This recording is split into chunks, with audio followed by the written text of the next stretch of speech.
এই যে লাল টোপ, যে লাল টোপ দিয়ে বানাইছি, লাল টোপে কিন্তু খাইছে।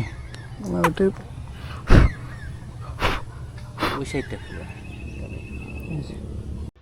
নমস্কার বন্ধুরা, আমার ইউটিউব চ্যানেলে সবাইকে স্বাগত। চলে এসেছি আজকে আবার একটি নতুন ভিডিও নিয়ে। লাস্ট দুটো ভিডিওতে আপনারা যে আমাকে ভালোবাসা দিয়েছেন তার জন্য কিন্তু সবাইকে অসংখ্য ধন্যবাদ। সেই দুটো ভিডিওতে অনেকের কিন্তু কমেন্ট এসেছিলো যে দাদা আপনি যে এই লাল টোপটা বানিয়েছিলেন, এই লাল টোপটার কিন্তু যে পুরো প্রসেস আছে কিভাবে আপনি বানান সেটা কিন্তু আমাদেরকে বললে খুব ভালো হয়। তো সবার কিন্তু অনেকেরই রিকোয়েস্টে আজকে আমি লাল টোপ বা লেই, লাল কালারের জেলি কীভাবে বানানো হয় সেটার পুরো ভিডিও আপনাদেরকে দেখাবো। তো আমার সামনে যে সবগুলো জিনিস আছে, যে জিনিসগুলো দিয়ে সেই লাল টোপটি বানানো হবে এখন। তো সবার প্রথমে আছে, দেখুন এটা হলো লাল কালারের ফুড কালার, ঠিক আছে, এটা লাল কালারের ফুড কালার। এটা আছে একটু মধু, এটা আছে হলো ঘি, ময়দা, একাঙ্গি আর হলো পিঁপড়ার ডিম। এই জিনিসগুলো লাগবে এই টোপটা বানাতে, ঠিক আছে। তো দেখুন বন্ধুরা, আমি কীভাবে টোপটা বানাবো পুরো প্রসেস প্রথম থেকে শেষ অবধি দেখবেন, তাহলে বুঝতে সুবিধা হবে। আর এই টোপটা দিয়ে কিন্তু আপনি ছোট থেকে শুরু করে পুঁটি মাছ থেকে শুরু করে 5 কিলো 6 কিলো অবধি মাছ কম্পিটিশনে হোক বা নদীতে হোক আপনারা কিন্তু ধরতে পারবেন বা ধরা হয়। আর এই টোপটা কিন্তু সববার প্রথমে মনে রাখবেন, এটা সিঙ্গেল হুক, মানে আমরা যে 1 কাটা বা ম্যাক্সিমাম 2 কাটা দিয়ে আপনি ইউজ করতে পারবেন। এটা কিন্তু আপনার কোনো লাড্ডু টোপ বা কিছুতে কিন্তু এটা ইউজ করা যাবে না। এটা শুধু হাতছিক বা পোল রড এর জন্য এই টোপটা ব্যবহার করা হয়। তো দেখুন বন্ধুরা কীভাবে এই টোপটা বানাচ্ছি, ঠিক আছে। এই যে সবার প্রথমে এখানে দিয়ে দিলাম আমি পিঁপড়ার ডিম আছে অল্প পরিমাণে, ঠিক আছে। আমি এটা মোটামুটি এতটুকু দিয়ে দিলাম ময়দা, ঠিক আছে। আমি এই লাল টোপটা আজকে আপনাদেরকে ট্রাই করেও দেখাবো। এই যে দিয়ে দিলাম ময়দা, আর এই যে দিয়ে দিলাম একটু ঘি, ঠিক আছে। তার সাথে দিয়ে দেব একটুখানি মধু, অল্প পরিমাণে মধু, ঠিক আছে। অনেকে ঘি মধু ইউজ করে বা অনেকে কিন্তু করে না, ঠিক আছে। এটা যে যেভাবে বানায়, আমি এইভাবেই বানাই। একটু দিয়ে দেবো ফুড কালারটা দেখে নেবেন, বেশি দিবেন না, তাহলে কালার বেশি হয়ে যাবে। আর এটা হলো একাঙ্গির গুঁড়ো অল্প, এই যে বাস। এটা হয়ে গেছে কিন্তু এখন মোটামুটি এখানে জিনিসগুলো দিয়ে দিলাম। এখন দিয়ে দেবো অল্প একটু জল, এতটুকু জল দিয়ে দিলাম। জল দেওয়ার পরে এটাতে কিন্তু ভালো করে এভাবে গুলাতে হবে, ঠিক আছে।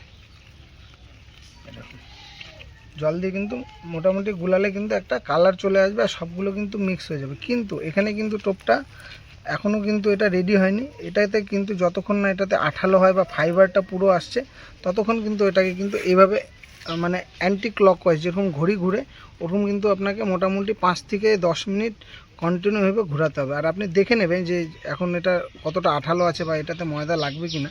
এবং এটা দেখে আমি বুঝলাম যে এটাতে কিন্তু একটু ময়দা দিতে হবে।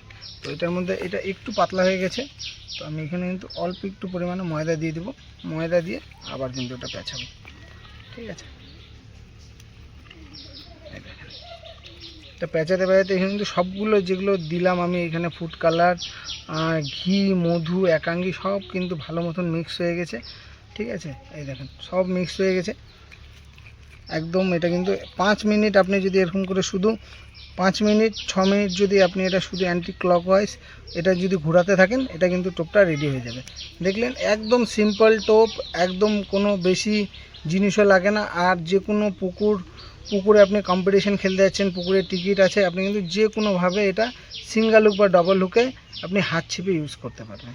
আর এটা খুবই কার্যকর। অনেকে কিন্তু এই টোপটা সাদা ইউজ করে, অনেকে হলুদ মাখিয়ে ইউজ করে, কিন্তু এটা আমি যেই টোপটা ইউজ করছি এটা দিয়ে কিন্তু রুই, মৃগা, কাতল থেকে শুরু করে যে কোনো পুকুরের মাছ, ছোটোর থেকে শুরু করে বড় পোনা সব মাছই কিন্তু এটাতে হিট হয়, ঠিক আছে। আর এই টোপটা নরম হওয়ার কারণে, এই টোপটা যেহেতু নরম হয়, যেরকম আমরা অন্য টোপ ইউজ করি ওটাতে কি হয় যে যেরকম আমরা অনেক সময় ইউজ করি পিঁপড়ার ডিমের সাথে পাউরুটি ইউজ করা হয়।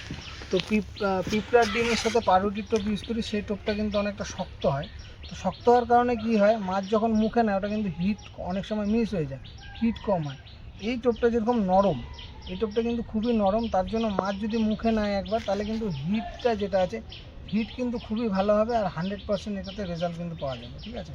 তো এই টোপ কিন্তু মোটামুটি রেডি। এই দেখেন এটা ফাইবার চলে এসছে, ঠিক আছে, একদম পুরো আঠালো হয়ে গেছে। এই টোপ রেডি। এই দেখেন এই টোপ কিন্তু পুরো এরকম হবে, ঠিক আছে। এই টোপ মোটামুটি রেডি হয়ে গেছে। আর অনেকে রিকোয়েস্ট করেছিল, তার জন্য আমি ছোট্ট ভিডিওটা বানালাম যে এইভাবে এই টোপ বানানো হয়। আপনারা নেক্সট টাইম পুকুরে বা কোথাও গেলে এইভাবে টোপটা বানিয়ে আপনি ইউজ করে আমার কমেন্টে জানাবেন যে আপনাদের সবার কীরকম লাগলো, ঠিক আছে। তো একটা ছোট্ট ভিডিও আপনাদেরকে আমি অনেকের রিকোয়েস্টে বানালাম। তো এই ভিডিওটা যদি আপনাদের ভালো লেগে থাকে ভিডিওটা লাইক করে দেবেন, চ্যানেলটি সাবস্ক্রাইব করে দেবেন। আর দেখা হচ্ছে খুব তাড়াতাড়ি একটি নতুন ভিডিওর সাথে। আর হ্যাঁ, এই টোপ দিয়ে কিন্তু আমি আজকে এসেছি একটু পুকুরে মাছ ধরতে। সেই পুকুরে কিন্তু আপনাদেরকে টেস্টিং করে দেখাবো যে কী কী মাছ হিট হচ্ছে, ঠিক আছে। তো দেখুন বন্ধুরা, লাস্ট অবধি আমি কিছু যেগুলো মাছ হিট হবে 1-2টো হিটের ভিডিও আপনাদেরকে লাস্টে আমি দিয়ে দেবো।